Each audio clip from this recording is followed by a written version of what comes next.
코로나 백신을 맞은 이후부터 제 눈이 나빠졌습니다. 그래서 코로나 백신 부작용인지 노안인지 분간이 안 되더군요. 눈이 불편해서 이 엄한 안경만 계속 닦았습니다. 닦아도 눈앞에 낀 뿌연 게 사라지지 않았습니다. 이렇게 2년 이상을 참다가 결국 안과에 갔습니다. 의사 선생님이 눈을 들여다 보시자마자 백내장이 아주 심하다고 했습니다. 근데 아직 나이가 어리니까 한 1, 2년 더 있다가 수술하라고 권하셨습니다. 이처럼 인간의 물리적인 시력은 나이가 들면 약해집니다. 시각에는 이런 물리적인 시각뿐만 아니라 영적인 시각도 있습니다. 영적인 시각은 영적 통찰력을 말하죠. 구약의 예레미야와 같은 이 선지자들이 영적 통찰력을 가졌습니다. 영적 시각은 물리적 시각과는 달리 세월이 흘러도 나빠지지 않습니다. 오히려 좋아집니다. 아니, 좋아져야 합니다. 그게 정상입니다. 그래야만 이 물리적인 시각이 약해져도 영적 시각으로 세상을 이해하고 살아낼 수 있기 때문입니다. 우리는 다 두 종류의 눈을 갖고 있습니다. 하나는 육체의 눈이고 다른 하나는 영적인 눈입니다. 좋은 신앙인은 이 육의 눈으로만 보는 게 아니라 영의 눈으로도 볼 수 있는 사람입니다. 오늘 본문의 말씀을 통해서 우리의 영적 시력이 좀 더 좋아지는 시간을 가지면 좋겠습니다. 오늘 본문 1절에 본문의 연대를 추정할 수 있는 문구가 등장합니다. 1절에 보면 그게 언제냐면 바벨론은 느부갓네살 왕 때이고 유다는 여호야김의 아들 여고냐, 그러니까 여호야긴 왕 때입니다. BC 597년입니다. 이렇게 이야기하면 전혀 감이 없죠. 그래서 잠시 바벨론 포로에 대한 표를 한번 보겠습니다. 표를 보시면 남유다 백성들은 총 3차례에 걸쳐서 바벨론의 포로로 끌려갔습니다. 1차 포로는 605년 느부갓네살 원년입니다. 과거 이 바벨론의 사신들이 히스기야 왕이 15년 생명 연장을 했다는 소식을 듣고 축하하러 왔었습니다. 그때 히스기야 왕은 너무 기쁜 나머지 왕궁과 성전에 있는 보물들을 다 보여주었죠. 이 일로 인해서 이사야 선지자가 예언을 했습니다. 왕께서 바벨론 사신들에게 보여준 그 보물들은 바벨론 신들의 창고로 옮겨질 것입니다. 그리고 왕의 후손들은 바벨론의 황관으로 끌려갈 것입니다. 이 예언의 성취로 포로가 된 사람이 다니엘입니다. 2차 포로는 1차 포로가 잡혀간 지 8년 후에 일어났습니다. 이때는 전쟁에 능한 용사들과 기술을 가진 기능공들을 대거 잡아갔습니다. 이 중에 에스겔 선지자도 포함되어 있었습니다. 마지막으로 3차 포로는 남유다가 완전히 멸망한 시점에 일어났습니다. 다시 말씀드리면 오늘 본문의 배경은 고관들과 목공들과 철공들이 대거 잡혀간 2차 포로기인 BC 597년을 배경으로 합니다. 이때 하나님께서 예레미야에게 두 종류의 무화과 나무의 열매를 보여주셨습니다. 예레미야는 하나님께서 보여주신 그 환상을 1절부터 3절에서 이렇게 기록해 놓고 있습니다. 그가 본 것은 성전에 놓인 두 강주리의 무화과인데 두 강주리의 이 무화과를 환상으로 보았는지 아니면 곡식의 제물로 드려진 걸 실물로 보았는지는 분명하게 기록되어 있지 않습니다. 여튼 그가 본 것은 한 강주리에는 좋은 무화과가 담겨 있고 다른 한 강주리에는 나쁜 무화과가 담겨 있었습니다. 하나님께서는 이걸 예레미야에게 보여주신 후에 이렇게 묻습니다. 네가 무엇을 보았느냐? 예레미야는 그가 본 대로 무화과의 상태를 말합니다. 극히라는 수식어를 붙여서 좋고 나쁨을 강조합니다. 무화과가 아주 좋거나 아주 나쁩니다. 이 대답은 누구나 할 수 있는 대답이죠. 눈으로 보기에 좋은 건 좋은 거고 나쁜 건 나쁜 거라고 말할 수 있습니다. 육의 눈을 가진 사람이라면 누구나 대답할 수 있습니다. 이어서 하나님은 예레미야에게 방금 보여준 이 환상에 대한 설명을 해주십니다. 그 말씀이 4절 이하에 기록되어 있는데요. 먼저 좋은 무화과는 예루살렘 땅에서 바벨론 땅으로 옮겨질 유다 백성들입니다. 좋은 무화과에 비유된 사람들이 포로로 끌려갈 자들입니다. 포로로 끌려가는 게 좋은 겁니까? 좀 이상합니다. 반면에 나쁜 무화과는 유다 땅에 남거나 애굽 땅으로 피난 간 자들입니다. 그러니까 나쁜 무화과에 비유된 자들이 남아있는 자들이라는 말입니다. 제가 볼 때는 남는 건 좋은 것 같은데 오늘 본문에서는 남는 게 나쁘다고 지금 말하고 있습니다. 과거 우리나라의 역사를 보면 우리나라는 중국과 일본으로부터 수백 차례의 침입을 받았습니다. 임진왜란 때는 수많은 조선인이 일본으로 끌려갔습니다. 학자들에 따르면 최소 10만에서 최대 40만 명까지 끌려갔다고 합니다. 전투 중에 잡혀서 포로로 잡혀가기도 하고 도자기 기술자들이 납치되기도 하고 미모가 출중한 여자들을 잡아가기도 했다고 합니다. 포로로 끌려가는 게 좋은 겁니까? 아니죠. 그리고 1910년 일제 침입에 한반도가 약탈당하자 간도 땅으로, 만주 땅으로 이주한 사람들이 대폭 늘어나기도 했습니다. 일본 군인들에게 짓밟히는 것보다는 잠시 다른 곳으로 이주하는 것이 훨씬 좋아 보이죠. 여튼 제 상식으로는 전쟁 포로로 끌려가는 건 좋은 게 아닙니다. 반면에 남거나 다른 지역으로 잠시 이주하는 게 더 좋아 보입니다. 하지만 오늘 본문에서는 하나님의 시각은 이와 완전히 다른 것을 볼 수 있습니다. 인간의 시각과 하나님의 시각이 서로 다를 때 이 두 시각의 엇갈림이 발생할 때 문제가 발생할 수 있다는 걸 보여줍니다. 우리가 성경을 보면 성경에 이런 경우가 있죠. 대표적인 경우가 아브라함과 롯의 땅 분배 사건입니다. 아브라함과 롯이 가나안 땅에서 함께 거주할 수 없을 만큼 크게 번성하게 되었습니다. 그때 그들의 목자들이 서로 대립하게 되죠. 이때 아브라함이 롯에게 제안합니다. 그 내용이 창세기 13장에 나옵니다. 창세기 13장 9절을 보시면 아브라함이 롯에게 이렇게 말합니다. 네가 자하면 나는 우하고 네가 우하면 나는 자하리라. 이게 무슨 말입니까? 롯의 선택에 따라서 아브라함은 큰 손해를 볼 수도 있다는 겁니다. 우려가 현실이 되었죠. 롯이 선택한 요단 지역은 10절에 이렇게 묘사되어 있습니다. 물이 넉넉하고 여호와의 동산 같고 애굽 땅 같더라. 반면에 아브라함이 차지한 헤브론은 산 위에 세워진 동네입니다. 해발 1000m가 넘습니다. 그곳은 목축을 하기에 적당한 곳이 아닙니다. 적어도 이 육의 눈, 물리적인 시각에서는 롯의 선택이 좋아 보입니다. 그럼 아브라함은 보는 눈이 없었을까요? 왜 롯에게 양보했을까요? 그는 육의 눈으로만 보지 않고 영의 눈으로 보는 사람이었기 때문입니다. 10절을 보십시오. 롯이 선택한 땅은 소돔과 고모라였습니다. 소돔과 고모라는 그 당시에 가장 악한 사람들이 거주하는 땅이었습니다. 롯의 결정은 육신의 시각에 따른 결정이지 하나님의 시각에 따른 결정이 아닙니다. 아브라함의 시각과 하나님의 시각은 일치했지만 롯의 시각과 하나님의 시각은 어긋났습니다. 다시 본문으로 돌아오면 오늘 본문은 왜 내 눈에는 포로됨이 나쁜 무화과인데 하나님의 눈에는 포로됨이 좋은 무화과라고 할까요?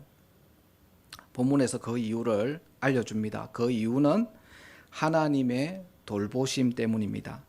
하나님의 시각은 하나님의 돌보심이 있는 그곳을 좋다라고 하십니다. 5절부터 7절 말씀을 한번 보십시오. 5절에 보면 포로의 상태가 좋은 상태이기 때문에 좋다라는 그런 말은 전혀 없습니다. 그게 아니라 하나님이 돌볼 것이기 때문에 좋은 무화과다라고 말하고 있습니다. 또 6절에 내가 그들을 돌아보아 좋게 한다라는 이 말을 직역하면 내가 복을 위해서 내 눈을 그들에게 둔다입니다. 그러니까 하나님의 눈이 그들을 향했다는 거죠. 하나님의 얼굴이 그들을 향하게 되면 어떻게 됩니까? 6절 7절에서 회복한 후에는 다시 심판하지 않습니다. 또 7절에 마음까지 바꾸어 주십니다. 그러니까 상황이나 이 장소가 중요한 것이 아니라 하나님의 그 돌보심이 그 땅에 나타나느냐, 그것이 중요한 것입니다. 반대로 나쁜 무화과는 왜 나쁜 무화과일까요? 그 이유도 성경에 나옵니다. 8절부터 10절이죠.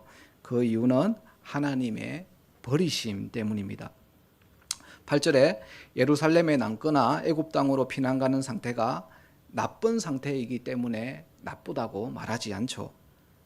그게 아니라 하나님이 버리시기 때문에 나쁘다고 합니다. 하나님이 버리면 어떻게 됩니까? 9절 10절이죠. 세상 모든 나라로 흩어져서 환난을 당하게 됩니다. 우선거리, 말거리, 조롱거리, 저주의 대상이 되고 맙니다. 칼과 기근과 전염병이 멈추지 않게 됩니다. 이처럼 내 눈에 보기에 아무리 좋아 보여도 하나님이 버리시면 그게 나쁜 무화과입니다. 정리하면 우리 눈은 상황이나 여건을 보고 좋고 나쁘고를 판단합니다. 하지만 하나님의 눈은 상황이나 여건이 아니라 하나님과의 관계 여부에 달려 있습니다. 상황이나 여건에 상관없이 하나님이 돌보시면 그게 좋은 거고 하나님이 버리시면 그게 나쁜 거라는 겁니다. 그렇기 때문에 우리는 조심해야 합니다. 인간적인 눈으로 볼 때 당장은 여기가 번영의 자리인 것 같은데 그게 심판의 자리일 수 있고요. 반대로 여기가 심판의 자리인 것 같은데 그게 하나님의 회복의 자리가 될 수 있습니다. 그래서 중요한 것은 현재의 자리가 어떤 자리인지를 분별할 수 있는 그 분별력, 하나님이 돌보시는 자리인지 하나님이 버리시는 자리인지를 판단할 수 있는 영적인 시력이 필요합니다. 그러니까 오늘 본문의 이 환상이 의미하는 것은 우리가 처한 상황은 그렇게 중요하지 않다는 걸 말합니다. 어떤 상황에 있는지 보다는 그 상황을 믿음의 눈으로 바라볼 수 있는 영적 시력이 있는지를 묻고 있는 것입니다. 물론 육의 눈으로 볼 때 포로 상황은 좋은 게 아닙니다. 포로의 비참함은 포로는 이 비참함을 경험하는 자리입니다. 하지만 놀랍게도 하나님의 사람들은 포로지에서도 영적 통찰력으로 심판의 자리를 뚫고 회복의 자리로 나왔습니다. 구체적으로 이 하나님의 사람들은 어떠한 영적인 통찰력을 가지고 있었을까요? 포로로 끌려간 아까 표에서 본 대표적인 인물 두 사람의 사례를 한번 간단히 보고자 합니다. 먼저 에스겔 선지자입니다. 에스겔서 1장 1절로 3절 말씀을 보시면 에스겔 선지자는 여호야긴 왕과 함께 포로로 끌려가서 그발 강가에 있었습니다. 2절에 사로잡힌 지 5년이 지났다고 하죠. 그러니까 에스겔을 포함한 이 바벨론으로 끌려간 2차 포로들은 5년간 그발강 운하공사에 투입되어서 막노동을 하고 있었습니다. 원래 에스겔은 제사장이죠. 만약에 그가 포로가 되지 않았다면 성전에서 정식 제사장 역할을 지금 수행하고 있었을 겁니다. 그러나 그의 현실은 포로입니다. 육의 눈으로 그의 삶을 보면 절망 그 자체죠. 하지만 에스겔은 이 현실을 어떻게 이겨냈나요? 그는 하늘을 봤습니다. 열린 하늘을 보았습니다. 육의 눈으로 앞뒤 좌우가 쫙 막히자 영의 눈으로 위를 쳐다봐 버린 것입니다. 나라를 잃고 제사장 직장도 잃고 강제 노역을 하는 신세가 되었지만 눈을 들어서 하늘을 바라보면서 하늘에 있는 그 성전에 제사장으로 출근을 해버린 것입니다. 이처럼 하나님의 시각을 가진 이는 에스겔뿐 아니죠. 1차 포로로 간 이 다니엘은 어땠습니까? 다니엘서 1장 1절로 2절을 보면 다니엘도 에스겔처럼 육의 눈과 영의 눈, 그러니까 두 개의 눈을 가진 사람임을 볼 수 있습니다. 2절을 한번 보십시오. 2절에 보면 두 개의 주어와 두 개의 동사가 있습니다. 2절 상반절은 영의 눈으로 본 걸 기록했고 또 2절 하반절은 육의 눈으로 본 걸 기록해 놨습니다. 다니엘이 육의 눈으로 본 건 느부갓네살의 승리, 느부갓네살이 예루살렘 성전의 보물을 바벨론으로 가져간 걸 봤습니다. 그러나 다니엘은 또 다른 눈, 영의 눈으로 하나님의 주권을 응시했죠. 하나님이 넘기셔서 느부갓네살이 가져갈 수 있었다라고 기록해 놓고 있습니다. 그걸 봤으니까 그 긴 다니엘서가 기록이 된 거겠죠. 다니엘서는 영적 통찰력으로 어려운 상황을 극복한 수많은 사건들이 기록되어 있습니다. 교회 여러분, 예레미야, 아브라함, 에스겔, 다니엘의 공통점이 무엇입니까? 육의 눈만 가진 사람들이 아니라 영의 눈도 가졌다는 점입니다. 그들은 육의 눈으로 보여지는 것만 보지 않고 영의 눈으로 하나님의 주권과 하나님의 사랑을 보았습니다. 그래서 그들은 파란만장한 인생, 절망적인 포로 상황을 이겨낼 수 있었습니다. 교회 여러분, 여러분은 2024년에 정치, 경제, 사회, 문화, 교육 등등 이 시대 상황을 어떻게 보고 계십니까? 육의 눈으로만 본 걸 말하면 우리 입에서는 욕밖에 나올 게 없습니다. 그러나 오늘날 영적으로 아주 어두운 시대인데 육어로 본 것만 말했어야 되겠습니까? 우리는 예레미야처럼, 아브라함처럼, 에스겔처럼, 다니엘처럼 하나님의 시선으로 세상을 바라보고 말할 수 있어야 합니다. 그러기 위해서는 우리가 이 영적인 시력을 키워야 합니다. 혹시 어린아이들이 한쪽 눈이 이렇게 약시일 때 치료하는 그 치료 이름을 아십니까? 가림 치료라고 합니다. 한쪽 눈이 약할 때 좋은 눈을 사용하지 못하게 패치로 눈을 가리는 겁니다. 우리 기전이가 어렸을 때 한 3년간 가림 치료를 했습니다. 가림 치료를 몇 달 또는 몇 년 하게 되면 약한 시력이 개선이 됩니다. 우리는 두 눈을 가지고 있습니다. 그런데 문제가 뭐냐면 육의 눈은 너무 좋은데 영의 눈은 너무 어두워요. 영의 눈이 약시해요. 그럼 어떻게 해야 합니까? 좋은 눈, 육의 눈을 가려야 합니다. 이 육의 눈에 가림 치료를 해야 합니다. 정치에 너무 빠삭하고 밝으면 정치에 대한 관심을 하루에 1시간 이상은 의도적으로 가려야 합니다. 부동산에 너무 밝으면 그 부동산에 대해서 좀 가려야 합니다. 잠시 육의 눈을 가리고 그 시간에 영의 눈을 사용해야 합니다. 하루 1시간 이상 육의 눈을 가리고 영의 눈을 사용해야 합니다. 어떻게 해요? 말씀으로 하나님 뜻을 알길 힘쓰고 기도로 하나님의 뜻을 묻길 힘써야 합니다. 이것이 우리의 영의 시력을 키우는 유일한 방법입니다. 육의 눈을 가리고 말씀과 기도로 하루 1시간 이상 우리의 영적인 시력을 키우길 노력할 때 영의 눈이 좋아져서 하나님의 돌보심과 하나님의 함께하심을 보게 될 것입니다. 말씀의 결론을 맺고자 합니다. 유다 백성들이 영의 시력을 잃어버려서 하나님의 뜻이 아닌데도 그걸 하나님의 뜻이라고 믿고 어리석은 말과 행동을 했습니다. 그 결과가 어떻습니까? 백성들이 바벨론의 포로로 끌려갔습니다. 우리도 유다 백성들처럼 영의 시력을 잃어버려서 하나님의 뜻이 아닌데도 그걸 하나님의 뜻이라고 믿고 어리석은 말과 행동을 계속하면 어떻게 되겠습니까?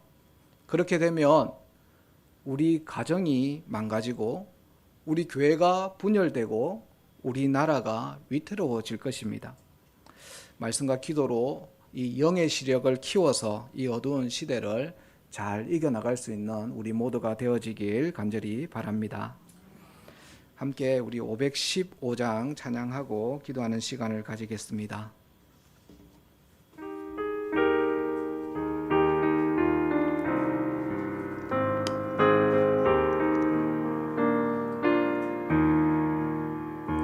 눈을 들어 하늘 보라. 어지러운 세상 중에 곳곳마다 상한 영의 탄식 소리 들려온다. 빛을 잃은 많은 사람, 길을 잃고 헤매이며 탕자처럼 기진하니 믿는 자여 어이할꼬. 눈을 들어 하늘 보라. 어두워진 세상 중에 외치는 자 많건만은 생명수는 말라서라. 죄를 대속하신 주님, 선한 일꾼 찾으시나. 대답하리 어디 있나. 믿는 자여 어이할꼬. 눈을 들어 하늘 보라. 살아계신 주 하나님, 약한 자를 부르시어 하늘 뜻을 전하셨다. 생명수는 홀로 예수, 점이요 나중이라. 주님 너를 부르신다. 믿는 자여 어이할꼬. 눈을 들어 하늘 보라. 다시 사신 그리스도, 만 백성을 사랑하사 오래 참고 기다리네. 인내하신 우리 구주, 의의 심판하시는 날 곧 가까이 임하는데 믿는 자여